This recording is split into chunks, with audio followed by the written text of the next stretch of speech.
गुरुर्ब्रह्मा गुरुर्विष्णु गुरुर्देवो महेश्वरः गुरुः साक्षात् परब्रह्म तस्मै श्रीगुरवे नमः।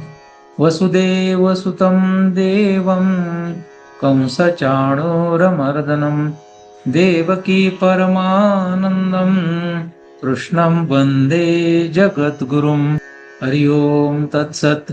हरि ओम तत्सत्। हरि ओम तत्सत्। सद्गुरुनाथ भगवान की जय। चैतन्य आश्रम, आळंदी देवाची, पुणे महाराष्ट्र भारत।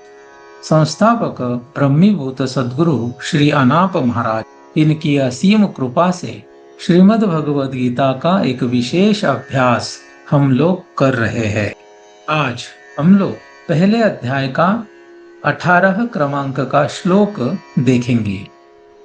द्रुपदो द्रौपदेयाश्च सर्वशः पृथिवीपते सौभद्रश्च महाबाहुः शंखान् दध्मुः पृथक् पृथक्।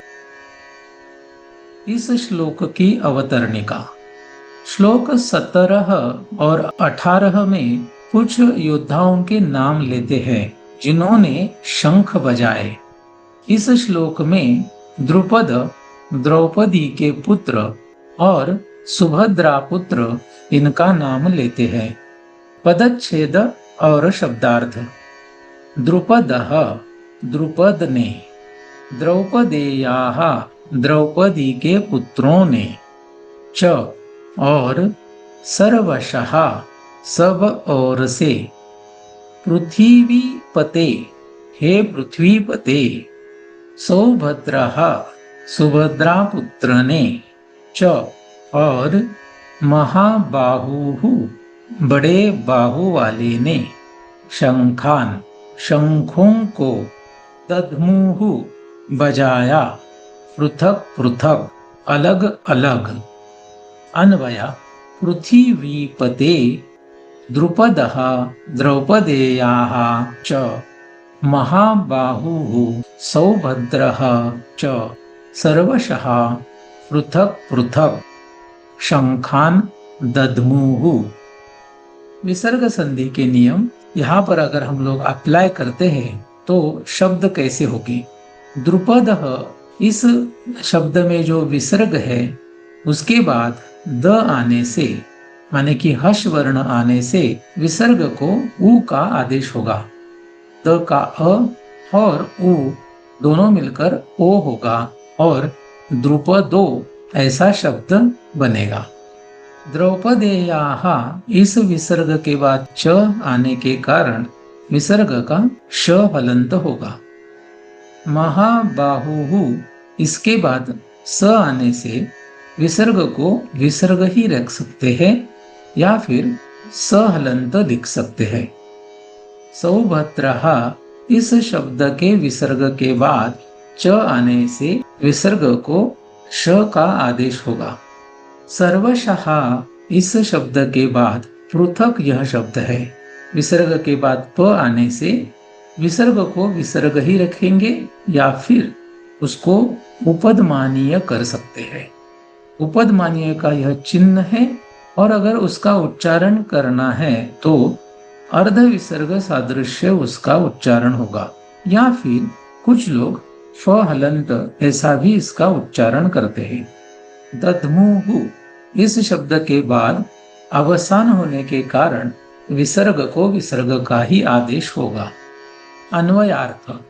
हे पृथ्वीपते, द्रुपद और द्रौपदी के पुत्रों ने और बड़े बाहु वाले सुभद्रा पुत्र ने सब ओर से अलग अलग शंखों को बजाया।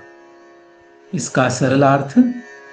हे पृथ्वीपते, द्रुपद और द्रौपदी के पुत्रों ने और बड़े बाहु वाले सुभद्रा पुत्र अभिमन्यु ने सब ओर से अलग अलग शंखों को बजाया। पृथ्वीपते का अर्थ होता है पृथ्वी के राजा।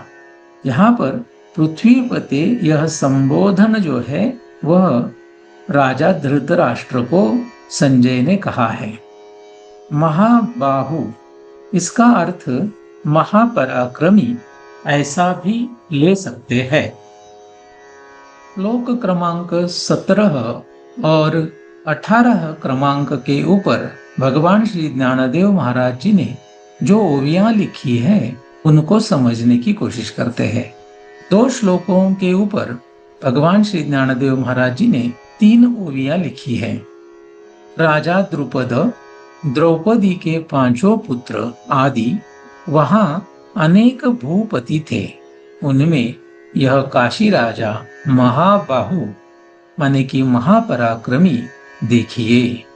वहां अर्जुन पुत्र अभिमन्यु, अजेय माने कि जिसको जीत नहीं सकते ऐसा सात्यकी, नृपनाथ, दृष्टद्युम्न, शिखंडी और विराट आदि बड़े बड़े महाराजा जो सैनिकों में मुख्य वीर है। उन सभी ने नाना प्रकार के शंख लगातार बजाए। ऐसा यहाँ पर इन 2 श्लोकों के ऊपर महाराज जी ने अर्थ लिखा है। तो आज के लिए बस इतना ही। पुंडलीक वरदा हरि विठ्ठल श्री ज्ञानदेव तुकाराम पंढरीनाथ भगवान की जय। माऊली ज्ञानेश्वर महाराज की जय। जगत गुरु तुकाराम महाराज की जय। सद्गुरुनाथ भगवान की जय।